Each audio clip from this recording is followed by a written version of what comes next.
पर पहुंचे हैं, क्या मांगे हैं, क्या ये आज पूरे हरियाणा का ग्रामीण चौकीदार अपनी यूनियन जो हरियाणा ग्रामीण चौकीदार सभा रजिस्टर नंबर 650 संबंधित CITU बहुत लंबे समय से अपनी न्याय प्रिय मांगों को लेकर के आंदोलन में है। कई बार मांग पत्र ज्ञापन सरकार को दिए जा चुके हैं। कई बार OSD के साथ मुख्यमंत्री ने भी ज्ञापन तो ले लिया, बोला मेरे संज्ञान में है, लेकिन अभी तक कोई ठोस समाधान नहीं किया है। पिछले साल अगस्त में 2032 रुपए बढ़ाने की बात की थी। वो एक बार चिट्ठी विभाग में चली जाती, एक बार वित्त विभाग में चली, वो वापस आ जाती। आज जिस ढंग से महंगाई बढ़ी है, पूरे हरियाणा में पिछले 11 साल से मजदूरों का कोई न्यूनतम वेतन रिवाइज नहीं किया गया था। हमने ये आवाज उठाई, मजदूरों ने लड़ाई लड़ी, तब जाके मार्च के बजट सत्र में माननीय मुख्यमंत्री जी ने कहा कि हम 15,200 करेंगे। जब ये पूरे गुड़गांव के, फरीदाबाद के, पानीपत के, करनाल के मजदूर हड़ताल करके संघर्षों पे आए, तब एक नोटिफिकेशन हुई 15,220 की, मगर चौकीदार को तो वो भी नहीं मिल रहा। इतनी महंगाई है, रिटायरमेंट के बाद कोई लाभ नहीं है, वर्दी भत्ता नहीं बढ़ाया गया, तमाम बेकार इनके जिम्मे है।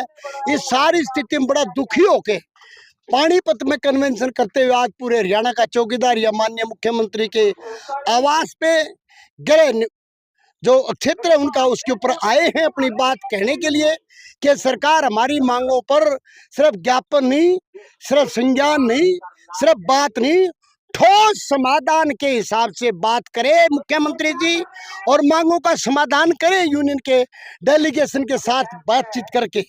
मगर अभी तक कोई ठोस बातचीत आई नहीं है। सिर्फ हम यहाँ कुरुक्षेत्र में ज्ञापन देने नहीं आए हैं, हम चाहते कि कोई ठोस बात सरकार की ओर से, प्रशासन की ओर से आए। अगर नहीं आएगी तो यहाँ से माननीय मुख्यमंत्री के आवास की ओर कूच भी करेंगे।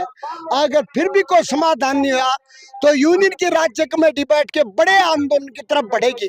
वो पूरे हरियाणा के MLA के, मंत्रियों के और विधानसभा तक जाने का, और वहां तक का भी जरूरत पड़ी तो हम पैदल मार्च करने से भी पीछे नहीं हटेंगे। ये टोटलिटी में हम एक बड़े संघर्ष का दिमाग बना के आज कहने के लिए आए, सरकार को बताने के लिए आए हैं, या तो मांगों का हल करो, नहीं तो अगले संघर्ष के लिए हम तैयार हैं। और जब हमारे कदम आगे बढ़ेंगे तो हम पीछे नहीं हटेंगे। मैं इस यूनियन का संस्थापक नेताओं में से एक हूँ। 1987 में यूनियन गठित की गई थी। उस समय चौकीदार को कुछ नहीं मिलता था। चौधरी भजनलाल ने 150 रुपये वो भी गांव पे डाला था। फिर चौधरी बंसीलाल से लड़े, चौटाला से लड़े, हुड्डा साहब से लड़े, खट्टर साहब से लड़े। अब माननीय मुख्यमंत्री जी के दरवाजे पे कटी खड़ी है, वो अच्छा करे, हमारी मांगों का समाधान कर दे, नहीं तो ग्रामीण चौकीदार ने झंडा उठा लिया है, अब कदम आगे की ओर जाएगा, ये कहने के लिए आए हैं। आपकी जो मांग थी सैलरी की वो बढ़ाई है? नहीं, अभी तो कुछ नहीं बढ़ाई की है। चौकीदार आए पूछ लो किसी से, 1 रुपया भी नहीं बढ़ा अभी तक तो। और देखिए भाई साहब, हमारे को 11,000 रुपए मिलते हैं, उसमें से PF का 12% कटता है, वो काट के हमें कितना मिलता है? कुछ नहीं, 9,600। महंगाई जब कितनी आसमान में बढ़ गई है, हाँ? एक स्थिति खड़ी है, इसलिए महंगाई आसमान की तरफ, वेतन की बढ़ोतरी कीड़ी की चाल, इससे काम नहीं चलेगा। ठोस बात सरकार करे, समाधान करे। हम कोई तोड़ फोड़ या उपद्रवी संगठन नहीं है, हम एक अनुशासित फौज है और संगठन है, और अनुशासनबद्ध होकर हम इस लड़ाई को लड़ेंगे और पीछे नहीं हटेंगे। मेरा नाम सतवीर सिंह है।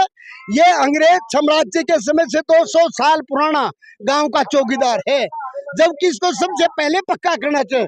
75 साल आजाद हो गए। माननीय प्रधानमंत्री जी मन की बात कहते हैं, अच्छी बात है कहो, लेकिन लोगों के मन की भी तो सुनो, लोग क्या कह रहे हैं वो नहीं सुन रहे। इसलिए हम अपने मन की बात सरकार के दरवाजे कहने आए।